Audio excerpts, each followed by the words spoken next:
Bir ota aytgan ekanda qiziga, qizini uzatyapti. Qizi yor sadosi ostida kuyov bolanikiga ketyapti.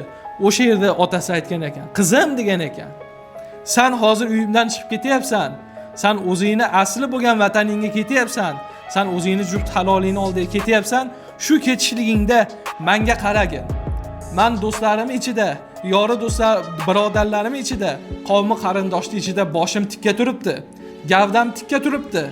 Endi sendan jon qizim iltimoski, qaytib kelganingda mana shu gavdamni, mana shu boshimni yerga tiqmagin" degan ekan. Qarang qanday gap. Chunki hozirgi qizlar, qo'pol bo'lsa ham aytaman, hozirgi uzatilayotgan qizlarning tarbiyasi otasini boshini chotiga tiqib yuboryapti. Yer bilan bitta qilib yuboryapti. O'sha olgan tarbiyasi. O'sha qilayotgan tutumi uyga. Shuning uchun o'sha ota aytgan ekan. Uydan chiqishligingda meni boshim osmonda-yu, qaytib kelganingda shu boshim osmondagi yerga kirib ketmasin degan ekan.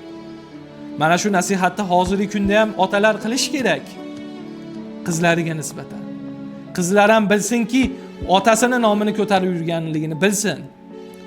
Nima harakat qilishligi, nima tarbiya olganligi va rahmat yoki la'nat olib berishligi ham to'g'ridan to'g'ri otasiga borishligini mana shu hozirgi kunda uzatilayotgan qizlar bilish kerak.